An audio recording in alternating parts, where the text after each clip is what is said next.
कृष्णा गोपिका जना प्रमद संकुलाः कृष्णा पंकजे क्षणा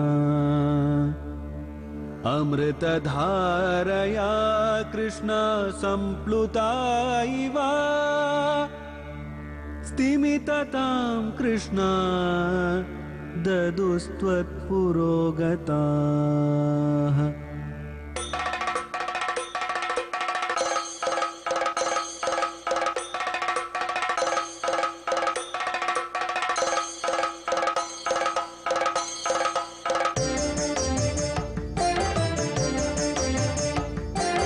குருவாயூரப்பனா கோகுலத்து மன்னனா குழந்தையாக கோலம் தரும் மாமாய வண்ணனாம் நாராயணீயமெனும் நல்விருந்தின் நாதனாம் நாமரசத்தேனினிமை கூட்டுகின்ற ஆயனாம் நாராயணா ஸ்ரீமன் நாராயணா ஹரிநாராயணா ஸ்ரீமன் நாராயணா நாராயணா ஸ்ரீமன் நாராயணா நாராயண பட்டதிரி உருகும் பரமனாம் நலம் தரும் நாராயணீயம் அருள் வழங்குமே தினம் நம்மை காக்குமே.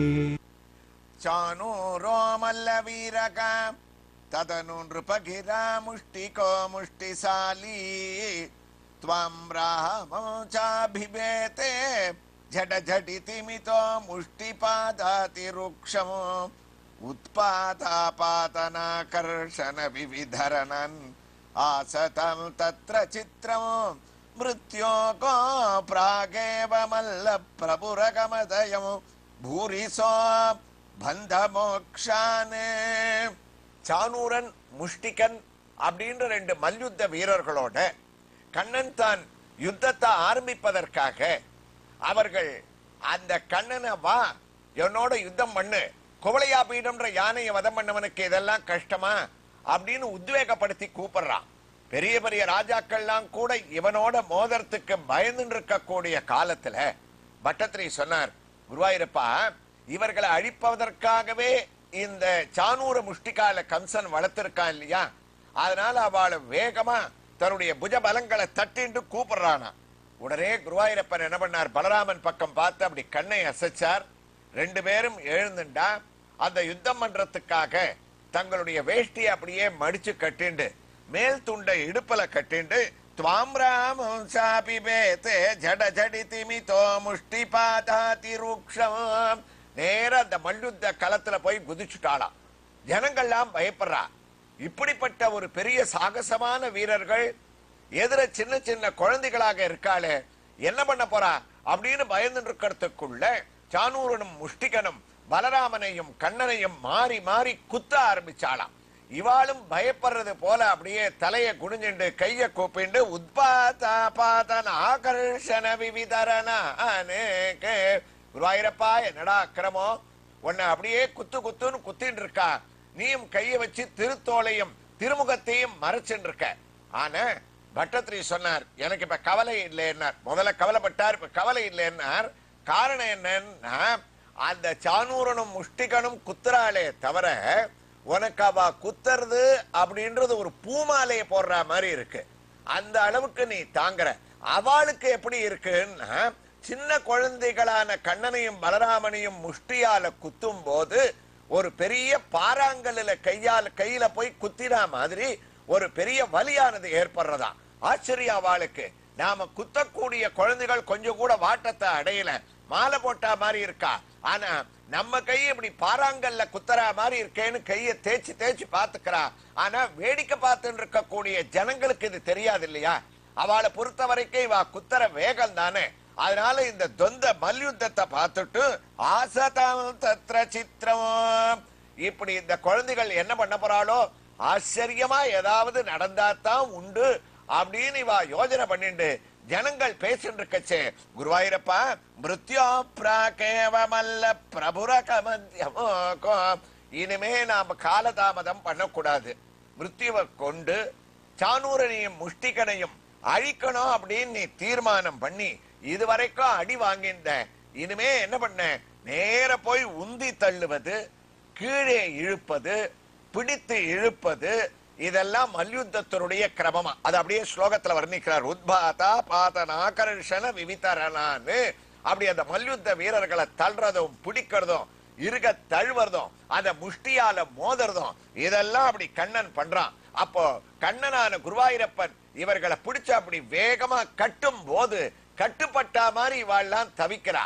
அப்படி கைய எடுத்த உடனேயே அந்த கட்டிலேந்து விடுபட்ட கூடிய ஒரு பெரிய ஆனந்தத்தை அடையலாம். இது எப்படி இருக்குன்னு ஸ்லோகத்தை முடிக்கிறார் பட்டத்ரி. பிராகேவ மல்ல பிரபுரகமத்யம் பூரிசோ பந்த மோக்ஷானே. குருவாயூரப்பா, உன்னுடைய குணமே இதுதானே. நீ பந்தத்தால கட்டுவ, அந்த பந்தத்தால கட்டி அந்த பந்தம் விடுபடும் போது கட்டிலேந்து விடுபடுவேன். கர்ம வினையால கட்டுவேன். அந்த கர்ம வினைன்ற கயரை அவர்கள் அனுபவிச்ச பாவமோ புண்ணியமோ தீர்ந்த உடனே நீ அதை விடுபடும்படியாக பண்ணுவேன். ஆக உன்னுடைய லீலையே கட்டுறது, அந்த கட்டிலேந்து விடுவிக்கிறது. அந்த லீலையத்தான உலகத்தினுடைய சிருஷ்டி கிரமத்துல படைக்கக்கூடிய கிரமத்துல நீ பண்ணிட்டு இருக்க. அதே காரியத்தை இந்த மல்யுத்த வீரர்களை கற்றதும் விடுவிப்பதுமாக பூரி சோபந்தமோக்ஷானே, அத ஒரு லீலையாகவே நீ பண்ணிட்டு இருக்கேன்ற பரிணாமத்துல அழகான கருத்தோட இந்த 75வது தசகத்தினுடைய 6வது ஸ்லோகத்தை இந்த யுத்தமானது தொடருகின்றது என்ற ஒரு பரிணாமத்துல பட்டத்ரி பூர்த்தி பண்றார். அதனுடைய தமிழ் பாசுரம். அரசனுடையான இனால் சானூர மல்லனன் போல் உன் பால் மோத உரசியவன் உடம்பெல்லாம் ரத்தம் அது ஆறாக பெருக்கெடுக்க உயிரதுவும் ஊசலுறும் பேதமையால் சானூரன் பதைத்தான் பெரும் பிடியில் சிக்கிடவன் தவித்திடவே விளையாடி கண்ணா நின்றாய் அங்கே அப்படின்னு முடிச்ச பட்டத்ரி 7வது ஸ்லோகத்தை துவங்குவதற்கு முன்னால் நாம் தரிசிக்க வேண்டிய திருக்கோயிலுடைய திவ்ய தரிசனத்தை அடைஞ்சிடலாம். திருக்கோயில் உங்களுக்கு கவனத்தில் இருக்கும்.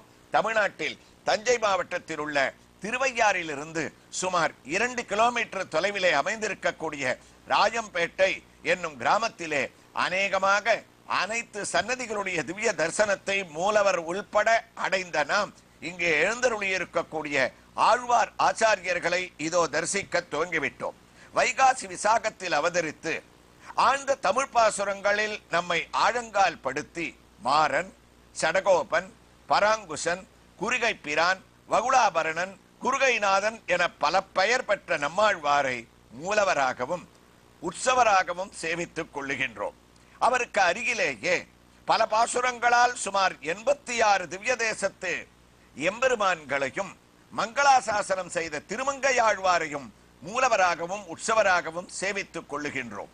காவி வஸ்திரம் திருதண்டத்துடன் பூமன்னுமாது பொருந்திய ராமானுஜரை மூலவராகவும் உற்சவ மூர்த்தியாகவும் தரிசித்து கடைசியாக இதோ தூப்புள் உதித்த குலமணியாம் கவிதார்க்கிக சிம்மமாகிய சுவாமி நிகமாந்த மகாதேசிகன் அமர்ந்த திருக்கோலத்திலே ஓலைச்சுவடியை தாங்கிக் கொண்டு முத்ரா ஹஸ்தமானது பளிச்சிட இவரும் மூலமூர்த்தியாகவும் அதே போன்று உற்சவமூர்த்தியாகவும் நமக்கு தரிசனத்தை அளிக்க ஆழ்வார்கள் ஆச்சாரிய சிரேஷ்டர்களை நாம் இங்கு தரிசித்துக் கொண்டு அதற்குள் நாம் திருமஞ்சனம் கண்டருடைய உற்சவமூர்த்தியான வரதராஜகோபால பெருமாள் நமக்கு சேவை அளிப்பதற்காக அழகான அலங்காரத்துடன் காட்சி தர இதோ கண்குளிர சேவிக்க ஆரம்பித்து விட்டோம். வெள்ளை பச்சைக்கல் கிரீடம் தரித்து உயர்ந்த திருமண்காப்புடன் திருமுக மண்டலத்தினுடைய சேவை ஸ்ரீ ராமகிருஷ்ண அவதாரங்களை நினைவூட்டுவதால் அழகாக கல்பதித்த கர்ணபத்திரம்,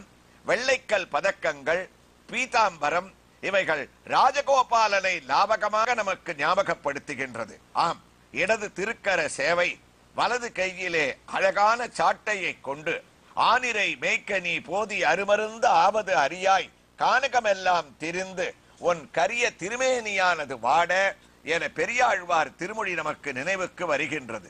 ஸ்ரீதேவி பூதேவி அவர்கள் ருக்மிணி சத்யபாமாவாக இருபுறமும் அழகாக அவரவர்களுடைய திருக்கோலத்திலே நமக்கு காட்சியை அளிக்க ஸ்ரீ வரத ராஜகோபால பெருமாள் அழகாக கச்சிதமான ரோஜா மாலையை தான் அணிந்து கொண்டு இதே போன்று ஸ்ரீதேவி பூதேவியாக ருக்மிணி சத்யபாமாவும் மாலைகளை சார்த்தி கொண்டு நமக்கு காட்சியளிக்கக்கூடிய இதே பரிணாமத்திலே நாராயண பட்டத்திரி 75வது தசகத்தின் 7வது ஸ்லோகத்தை எவ்வாறு துவங்குகின்றார் என்பதை கேட்க துவங்கிவிட்டோம். ஆஹதி கஷ்டம குமாரவோ சுலலிதவபுஷோ மல்லவீரோ கடோரவோ நத்ரக்ஷ்யாமோ व्रजामस्त्वरिधमिति जने भाषमाने ददानीव चानूरमुतो करोद्भ्रावन विकलदसुम्बोधयामासुतोर्व्यं पिष्टो भुल्मुष्टिकोऽपि धृतमतकलिना नष्टशिष्टैर्दतावे. சானூர முஷ்டிகால வதம் பண்ணக்கூடிய ஆச்சரியமான ஸ்லோகம். கண்ணனும் அந்த சானூர முஷ்டிகர்கள் பலராமனும் ஒத்தருக்கொத்தர் பயங்கரமான யுத்தத்தை பண்ணிட்டு இருக்கா. இந்த குழந்தைகளை அடிபடுறத பார்த்த உடனேயே இவா குத்து குத்துன்னு குத்துறாலே கண்ணனுக்கு அது மாலையா இருக்குன்றது இவர்களுக்கு தெரியலையோனோ. அதனால ஜனங்கள்லாம் கண்ணன் பேர்ல இருக்கக்கூடிய பிரீத்தியில நம்ம ஊர்ல பிறந்த குழந்தை ரொம்ப கால் கழிச்சு நம்ம ஊருக்கு வந்த போது அது சௌக்கியமா இருக்குமேன்னு பார்த்தா என்ன கஷ்டம். இப்படி இந்த குழந்தைகளை போட்டு மல்யுத்த வீரர்களை அடிக்கலாமா? கொஞ்சம் கூட தயவுதாட்சியம் இல்லாம பண்றாளே. ஆதி கஷ்டம் குமாரோ சுலலிதவபூஷோ. பட்டத்திரி நேர பாக்குற மாதிரி வர்ணிக்கிறாராம். ரொம்ப லலிதமான மிருதுவான திருமேனி படைத்த இந்த குழந்தைகள் எங்க எதிர போட்டு இவாள குத்தரவா எப்படி இருக்கா? மல்லவீரோ கடோரவோகோ. கடினமான தேகம் படைத்த பலம் பொருந்திய இந்த மல்ல வீரர்கள் எங்க? வேண்டவே வேண்டாம், இந்த சண்டையே நம்ம பார்க்க வேண்டாம், எல்லாரும் கிளம்பலான்னு நத்ரக்ஷ்யாமோ व्रजामस्त्वरितमिति जने भाषमाने ददानीवो. நாம ஏதோ நல்ல காட்சிகள்லாம் நடக்க போறது ரொம்ப நாள் ஆச்சே மல்யுத்தம் நடந்து அப்படின்னு வேடிக்கை பார்க்க போனா இந்த குழந்தைகளை இழுத்து அநியாயமா இவ நிக்க வச்சுட்டாளே. கஷ்டம் கஷ்டம், நாம எல்லாரும் வீட்டுக்கு போகலாம்னு ஒரு ஏகமனதாக அங்க வந்திருக்கக்கூடிய மதுராபுரி ஜனங்கள்லாம் தீர்மானம் பண்ணி அப்படியே ரகசியமா காதோட சொல்லிண்டு மகாராஜாவுக்கு தெரியாம ஒத்தரா அப்படி ஒரு குழுவாக பிரிந்து நாம வெளியில போயிடுவோம். நாம ஏதோ சத்சங்கம் நடக்க போறதுன்னு ஒரு இடத்துக்கு போனோமானே அங்க மல்யுத்த சண்டை நடந்ததுன்னா எப்படி இருக்கும்?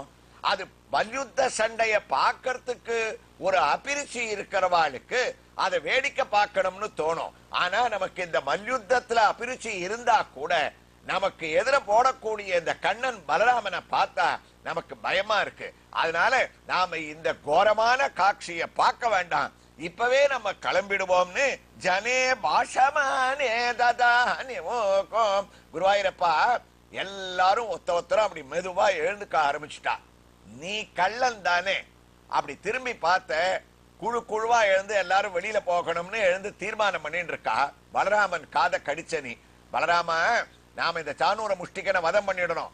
ஏன்னா மல்யுத்தத்தை வேடிக்கை பார்க்கறதுக்கு எந்த காட்சியுமே பார்ப்பதற்கு ஒரு ஜனங்கள் இருந்தா தான் சுவாரஸ்யமா இருக்கும். இவெல்லாம் எழுந்து போறதுக்கு முன்னாடி நம்ம காரியத்தை முடிச்சிடலாம்னு அவனுடைய காதல நீ ரகசியமா பேச ஆரம்பிச்சையாமே என்ற பரிணாமத்துல இந்த 7வது ஸ்லோகத்தை பட்டத்திரியானவர் தொடர்ந்து இருக்கார். எவ்வாறு தொடர்கிறார் என்ற ஒரு வைபவங்களை எல்லாம் நாம் இப்போது ராயம்பேட்டையிலே தரிசித்துக் கொண்டிருக்கக்கூடிய ஸ்ரீ வரதராஜகோபால சுவாமி மூலவர் உற்சவர் இவர்களுடைய திவ்ய ஆரத்தியோடு இவர்களிடமிருந்து உத்தரவு பெற்றுக்கொண்டு நாம் நாராயணியத்தின் அடுத்த பகுதியிலே கும்பகோணத்திலிருந்து சுமார் 20 கிலோமீட்டர் தொலைவிலே அமைந்திருக்கக்கூடிய அம்மாபேட்டை என்னும் கிராமத்திலே கோயில் கொண்டிருக்கக்கூடிய ருக்மிணி சத்யபாமா சமேத வேணுகோபால சுவாமியின் திவ்ய தரிசனத்தோடு தொடர்ந்து கேட்கலாம். ஸ்ரீ கிருஷ்ணாய துப்யம் நமகா.